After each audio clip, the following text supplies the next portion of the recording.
यहाँ की जनता का कहना है कि हम ऐसी सरकार चाहते हैं जो हमारे लिए काम करे, बिहार में रोजगार लगवाए, कल कारखाने जो बंद पड़े हैं उनको शुरू करवाया जा सके, ताकि हम कह सके कि हाँ हम बिहारी है। लेकिन पूनम एक तस्वीर देखिए, इसमें गजराज की भी एंट्री हो गई है। सामने आपको वो दूर एक तस्वीर दिख रही होगी जिसमें गजराज की एंट्री हो चुकी है। अभी तक आपने घोड़े देखे होंगे इस यात्रा में, लेकिन अब हाथी की भी एंट्री हो चुकी है। ऊपर फ्लाईओवर दिख रहा होगा, उसमें भी लोग खड़े हैं, वहां पर भी इस इंतजार में कि कब काफिला यहाँ से निकले, वो ऊपर से एक झलक देख पाए अपने नेताओं की। तो लोगों में लगातार उत्सुकता बढ़ती जा रही है, लोग लगातार इस यात्रा में जुड़ते चले जा रहे हैं, क्योंकि यात्रा अपनी मंजिल की ओर बढ़ रही है पूनम। और कल भर ये यात्रा होगी, उसके बाद परसों ब्रेक है और फिर 1 तारीख को महारैली होगी। तो ऐसे में जनता का जो झुकाव है, जो जमावड़ा है, वो बढ़ता जा रहा है। लेकिन यहाँ पर एक चीज नोटिस करने वाली है पूनम, यहाँ कांग्रेस से ज्यादा आपको आरजेडी के झंडे दिखेंगे।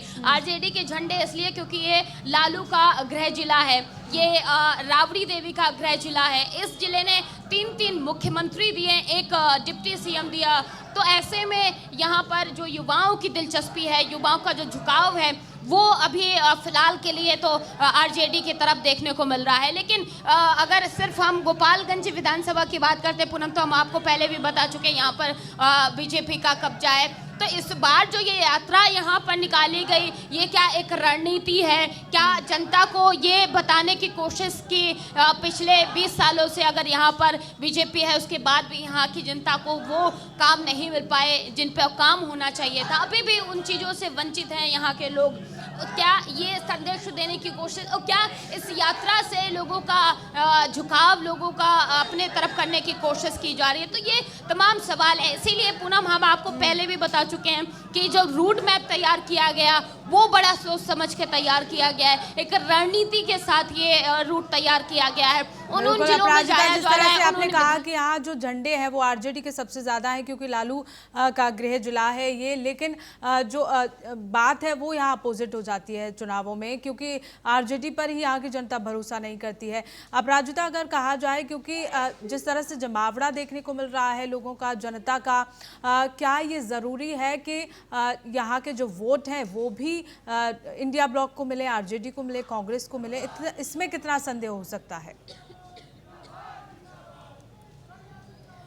बिल्कुल पूनम, देखिए सबसे पहली बात तो ये है कि आपने अभी यहाँ की तस्वीर देखी होगी, ये गोपालगंज जिले की तस्वीर है जहाँ पे लोग जो है बड़ी तादाद में जुटे हुए हैं।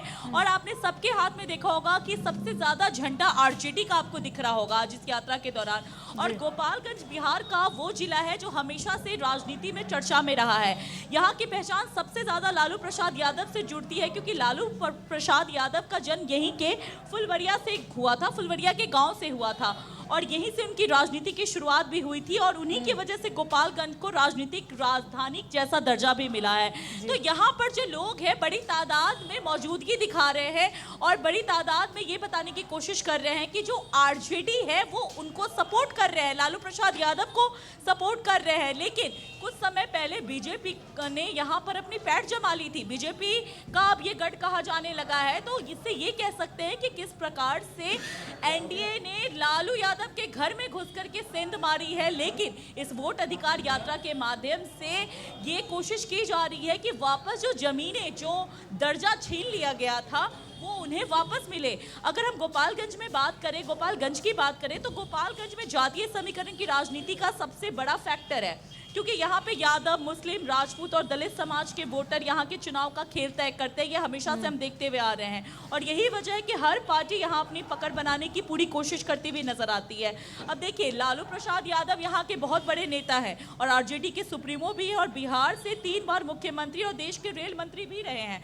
तो हम लगातार ये देख रहे हैं कि लोग यहाँ पर वोट अधिकार यात्रा के माध्यम से बड़ी तादाद में अपनी मौजूदगी दिखा रहे हैं, सपोर्ट करते हुए नजर आ रहे हैं। अगर मैं आपको भी यहाँ का सीन दिखाऊं पूनम, तो आगे आप देखिए कि किस प्रकार से काफिला जो है वो रुका हुआ है, थोड़ा सा थम गया है जी। और लोग जो हैं आगे हाथी पर बैठ करके किस प्रकार से तस्वीरें खिंचवा रहे हैं मीडिया के सामने। अपनी भागीदारी दिखा रहे हैं। और पप्पू यादव, उनकी तो बात ही निराली है। पप्पू यादव इस पूरी यात्रा में सबसे ज्यादा अपनी मौजूदगी दिखा रहे हैं। पप्पू यादव की अगर बात करें पूनम, तो पप्पू यादव लगातार सक्रिय है इस यात्रा में और राहुल गांधी के काफिले के पीछे पीछे उनकी भी गाड़ी चलती हुई नजर आ रही है। और पप्पू यादव जिस प्रकार से भीड़ में रुक करके देखिए कि अपनी मौजूदगी दिखा रहे हैं, हाथी के साथ खेल कर रहे हैं, कहीं पे तस्वीरें खिंचवा रहे हैं, लोगों से बड़े आनंदमय तरीके से मिल रहे हैं। तो ये जो जनता को साधने का जो ये तरीका निकाला गया है, ये वोटर अधिकार यात्रा के माध्यम से, ये अपने आप में एक बहुत ही अनोखा संदेश पेश कर रहा है पूनम। तो लगातार आप देखिए कि गोपालगंज की धरती पे आज यहाँ महागठबंधन के तमाम नेताओं की मौजूदगी आपको दिखेगी। तो यहाँ पर लोगों का हुजूम लगा हुआ है, हाथों में लोग झंडा लिए हुए अपने अपने नेताओं के सपोर्ट में उतरे हुए हैं। आरजेडी का झंडा आपको सबसे ज्यादा दिख रहा होगा और वहीं थोड़ी दूर पर आपको कांग्रेस का भी झंडा नजर आएगा और साथ ही मुकेश साहनी का भी आपको झंडा नजर आएगा, वीआईपी का झंडा नजर आएगा।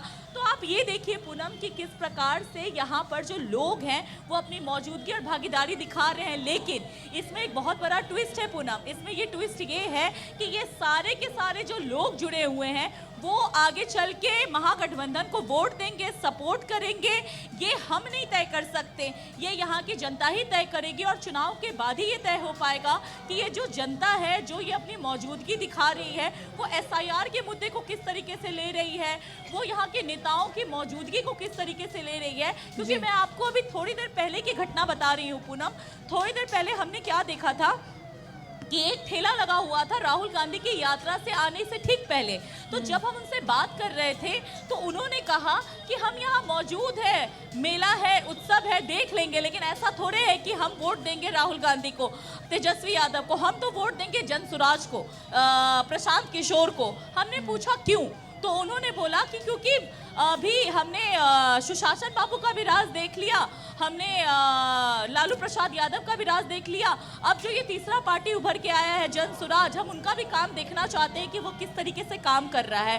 तो यहाँ पर जो जनता है वो आपके बात में आ रही है, सत्ता पक्ष के या विपक्ष के, ये कहना पूरी तरीके से गलत होगा पूनम। क्योंकि बिल्कुल जाहिर तौर पर अपराजिता और यहाँ तमाम बड़ी संख्या में जिस तरह से भीड़ देखी जा रही है उससे लगता है कि समर्थन कहीं ना कहीं राहुल गांधी को आने वाले समय में मिल सकता है बिहार की जनता का।